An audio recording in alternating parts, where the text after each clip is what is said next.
What's going on, guys and gals? My name is Shadox, and I'm sure most of you have already seen the news and videos regarding the apparent second alpha from Origin. Well, today we received a bit of confirmation and clarification regarding the test, including what's being tested and why. First off, who can participate in this? Anyone who had access to the first alpha will also be able to play in this build. Additionally, new invites will be sent out to random people throughout Europe and North America on PC. While the alpha is PC only, Jeff Braddock, the North American community manager, did confirm yesterday that the beta will be across all platforms. A quick reminder, you do need to have a few things enabled on your EA account to receive these codes. Activating these options won't guarantee you a code, but you cannot receive a code without them. Also, keep an eye out on Twitter. Last alpha, hundreds if not thousands of access codes were given out via Twitter, Twitch, or here on YouTube.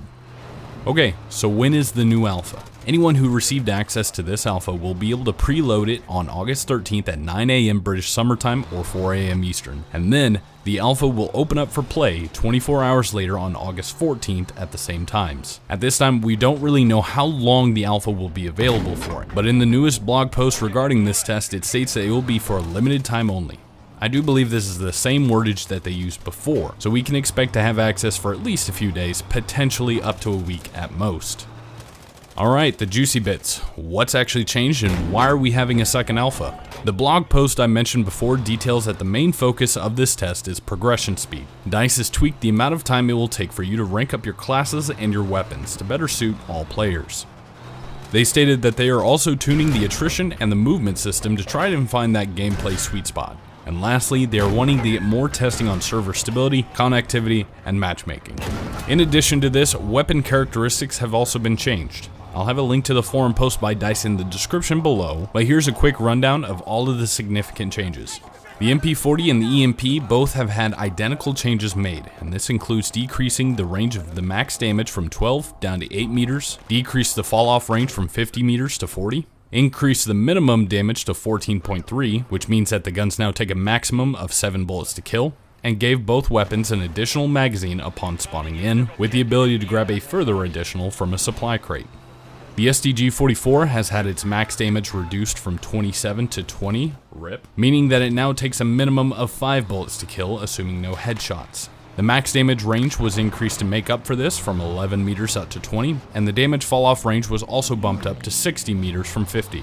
The minimum damage was reduced from 17 to 16.7, and although this doesn't change anything, it does slightly increase the time to kill on a wounded target.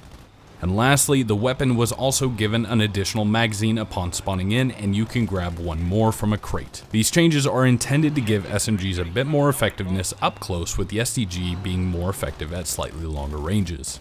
Moving on to the Bren LMG, the max damage range was increased from 11 to 20 meters, the damage fall-off range was also increased from 50 to 60 meters, and the minimum damage was reduced from 17 to 16.7, just like the Gewehr.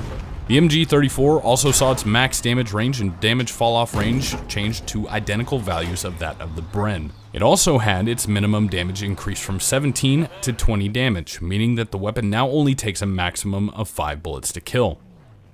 The Gewehr 43 saw its max damage range pulled back from 27 meters to 15 meters. The damage fall-off range was slightly extended from 52 to 60 meters, and the minimum damage was reduced from 36 to 34, which oddly enough still gives this weapon a 3-shot kill at all ranges.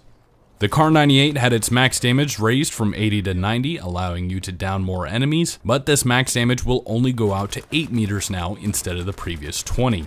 The minimum damage was reduced from 60 to 55, and the bullet velocity was lowered from 700 meters per second to 600, meaning that you will need to compensate a bit more for those longer range shots. Lastly, the Walther P38 had its ammo supply doubled, from spawning in with 4 magazines up to now spawning in with 8, and you can grab an additional 2 from a supply crate. This brings your total mag count up to 10, allowing you to support yourself in those low ammo situations. The max damage was reduced from 30 to 25, and the minimum damage was raised from 15 to 16.7. The biggest change was the damage fall-off range, and this was dramatically reduced from 70 meters down to 30. I guess too many people were trying to snipe with the Walther. No recoil or spread values have been changed. This seems to be a pure TTK shift for most weapons, slowing things down a tad. I'm surprised that DICE is taking this approach since it seems counterintuitive to the mentality of the game presented so far. Longer firefights will lead to more frustration due to the health regen system, and this attempt to satisfy the cries of dying too fast will only be beneficial in the short term, and not for the game as a whole. But that just may be me having a knee-jerk reaction to seeing these values on paper. Let's see how it plays out in-game and give our feedback accordingly. Other than that, no major changes will be introduced in this build. It will still be the same map, same modes, same vehicles, and the same weapons. We're probably going to have to wait until Gamescom to see what DICE is hiding up their sleeve. Once again, there is no embargo on the footage or streaming for this test, so I'll make sure to record every second of it. I think I've used up just about every single minute of my last alpha footage, and I can't wait for next week. I'll see you there. My name is Shadox, and I hope to see you on the battlefield.